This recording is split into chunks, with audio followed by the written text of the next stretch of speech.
I waved to the guard like I belonged here and cheerfully wished him good morning as I headed for the elevators. I got in and pressed the third-floor button.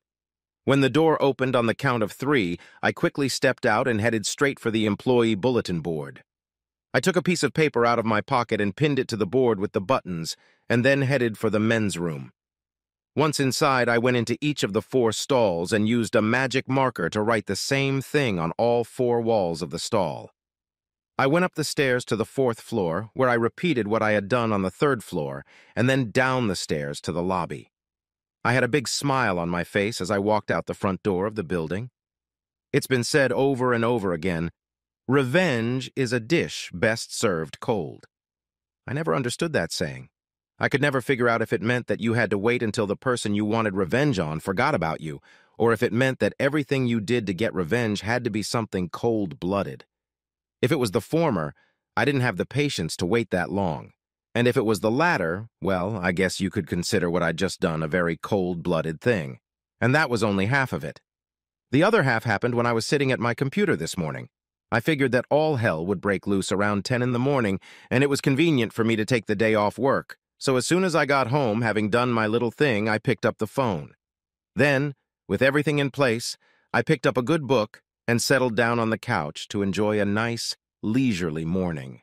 It started out the way most of these things do.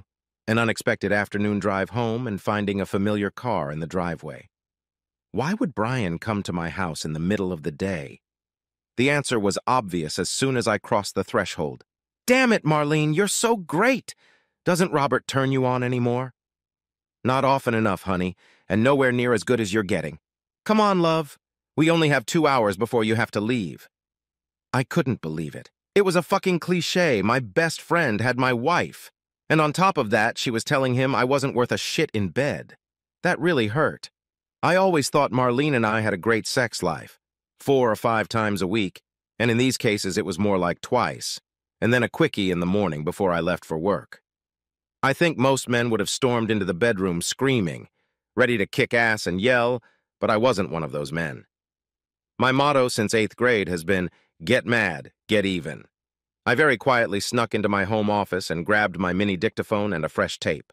I crept as close to the bedroom door as I dared, opened the linen closet door and placed the recorder where it could best pick up the sounds from the bedroom, and then quietly walked out of the house.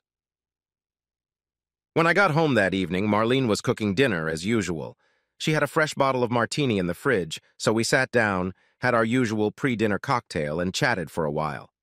How was your day, honey? Full of the usual shitty meetings and conference calls. And how was yours? Pretty boring. This morning I went grocery shopping, did a bunch of laundry, and then spent the rest of the day reading a book. Anything interesting? No, just one of those cheating stories from Nora Roberts. The usual story? Wife has a dirty affair with her husband's best friend? Yes, pretty much. After dinner, I helped wash the dishes, went to get my cassette recorder, and then went to my home office to take care of some paperwork. I rewound the tape, pressed the play button, and then listened to my wife and my so-called best friend humiliate me between sex on the bed. What interested me most was how they had arranged their next meetings. They planned to meet the day after tomorrow. Tomorrow was a day off. I had to get my hair done, you know. And Brian planned to spend 2 nights with Marlene when I went out of town next week. I wondered how he was going to pull it off without his wife finding out what he was up to. At any rate, judging from their conversation, this wasn't the first time Brian had kept Marlene company when I went out of town. Anyway, with that information in hand, I started planning. It's just amazing. The information you can find on the internet. 2 hours of surfing and I had almost everything I needed. A trip to Radio Shack and Electronics Avenue and a credit card helped me with the rest. I got home in the afternoon, when I knew Marlene would be at the barber shop, and then, using the information I'd gotten from the web and my purchases, hooked up the tape recorder to the phone line, and hid the voice-activated recorder in the bedroom. The rest would have to wait until the weekend, when Marlene would go to visit her mother and sister. That night when I got home, I pulled the tape out of the tape recorder on the phone line and listened to a 10-minute conversation between Brian and Marlene in which they told each other how much they missed each other and could hardly wait until the next day when they could be in each other's arms again.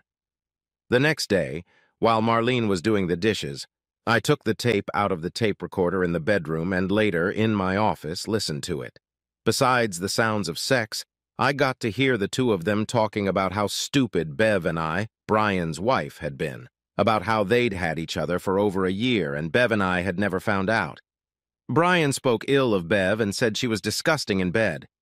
Marlene blew me away by pointing out all my faults, all lies, I swear, and then told Brian how happy she was to have him in her life.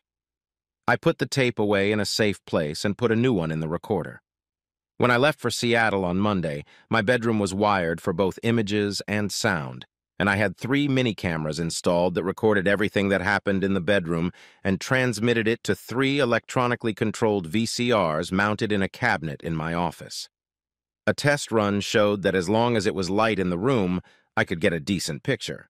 It was an expensive setup, but fortunately I could afford it. Besides, it would pay off in that I wouldn't have to pay it off when it came time for a divorce. Motion sensors turned on cameras, and cameras that turned on VCRs. No motion for 5 minutes turned off the cameras, which in turn turned off the VCRs. When my flight took off, I was looking forward to watching some interesting footage when I got home. I would have been very angry if the rig hadn't worked. I waited until 10 p.m. to call Marlene because I knew from recorded conversations that Brian planned to be there by 7. Marlene answered the phone and she sounded a little out of breath. I asked her about it, and she said she was on her exercise bike in the basement and was talking to me on the wireless. In the middle of the conversation, I heard a sharp intake of breath and realized without a doubt that the recording would show Brian inserting his penis into Marlene at this point in the conversation. We talked for another minute or so, and then I told her that I loved her and that I missed her, and she responded in kind, and I hung up. The next night's call was almost an exact duplicate of the previous one, except that I said I was going to be horny as hell when I got home, and Marlene said that was good because she planned to fuck me to death when I got home. And she did. That night when I got home, I fell asleep completely exhausted. Marlene couldn't keep her hands off me, and I was almost tempted to ask her why she thought I was so bad in bed, but then that would have ruined the surprise. The next day, I went through the tapes in the 3 VCRs and found that I had some good footage, some really great footage, and a lot of crappy footage. But the most important thing was that I had enough good footage to work with. But I'm not done yet. Not yet. For the next 3 weeks, the VCRs and cassette recorders would just turn on when Brian would come over and have fun with Marlene. On Saturday, when Marlene was visiting her mother and sister, I sat down, went through what I had, and started working with it.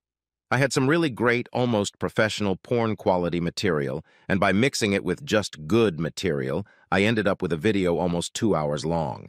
I recorded a small tape that I was going to keep for myself. Most of the footage was just, take it and have it. But what was most important to me was clarity. It was absolutely essential to my plan that I had plenty of footage with a clearly recognizable Brian and a clearly recognizable Marlene. The day I had been waiting for came, and I packed copies of everything I had into 2 packages and then took them to the post office and mailed them. It was Saturday morning, and I requested a 2-day delay from the post office so that the packages would be delivered on Monday. I then went home and put the rest of my plan into action. 2 days later, a couple of computer keystrokes and a visit to where Brian worked, and it was over. All I had to do was sit back and wait. Marlene came home from her weekly visit to the beauty parlor and was surprised to find me lying on the couch reading a book. She had some groceries with her and went into the kitchen to put them away. "Honey, did you know the phone was disconnected?" "No, honey, I didn't know that. I must have turned it off while I was making myself a sandwich and didn't notice." No sooner had she put the receiver back on the lever than the phone rang. "Hello? What? Are you sure? What are you going to do?" "Okay, I'm going to go take a look. Where was that again?" I heard her come out of the kitchen and head into the living room where we have the computer. About 2 minutes passed, and then I heard a sharp scream. I smiled to myself as Marlene watched her own porn video. 2 minutes later, she burst into the room. "You bastard, what have you done? I made you famous, honey. By now your name should be on the rumor mill, at least among Brian's colleagues. It's probably unfortunate that he works for the company his father-in-law owns, but hell, according to him, Bev was a worthless wife anyway, so he won't miss her when she's gone. And I doubt he'd want to keep his job and run into his former father-in-law every day. On the other hand, he may not have any say in whether he stays or goes. It will probably depend on how the father-in-law feels when he opens the website and sees what Brian is saying about Bev. I looked at my watch. Bev should be opening her package right now, at least if the post office delivers it to Bev's street on time. A package? What package?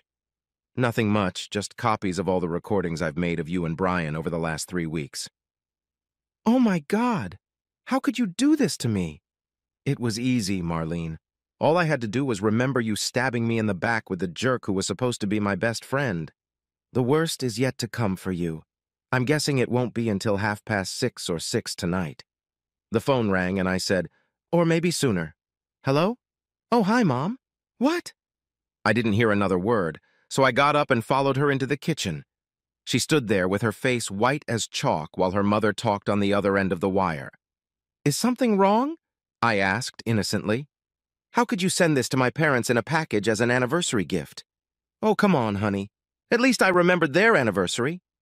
What else did you do?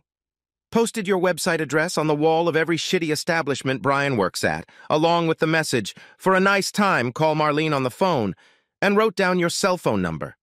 I also posted the same thing on all the bulletin boards there. Let's see, what else did I do? Oh, yeah. I sent an email to everyone in your address book. I wrote them, "Hey, look at me new." And of course there were attachments. I wish I could have been there to see your grandmother's face when she saw you begging Brian to fuck you. She stared at me for almost a full minute and then said, "How can you hate me so much?" It was easy, Marlene. All I had to do was watch the tapes and listen to what you said about me when you were with Brian. Speaking of Brian, Bev's probably already kicked him out the door. Call him. Maybe he'll let you live with him. What? Why would you say something like that? Why in God's name would I want to live with that jackass? I don't know, Marlene, but you're not staying here. I've caught your eye. I'm stupid. I'm no good in bed, and I'm not that good of a husband. I've got it all on tape, Marlene, so pack up your stuff and get out of here. Just then, the phone rang again. You'd better take the call. It's probably your boyfriend wanting to cry on your chest. Marlene answered the phone and then held it out to me. This is for you. I picked up the phone and found it was Bev. I received an interesting package in the mail today. It didn't have a return address on it, but the contents made me think of you for some reason. Do you know anything about it? Guilty. I'm sorry if it upset you, but I had an uncontrollable urge to get a little revenge. Don't apologize. I've suspected for some time that asshole was cheating on me, but I've never been able to prove it. Thanks. I owe you one. What are you doing on your end? I looked at Marlene and said, she'll be out of here in an hour. I'm surprised you're giving her that much time. All I did was call the asshole and tell him not to bother coming home. Ever. My dad called me an hour ago and wanted to know what I wanted from him, so I told him. And Brian is now among the unemployed. Anyway, I owe you one.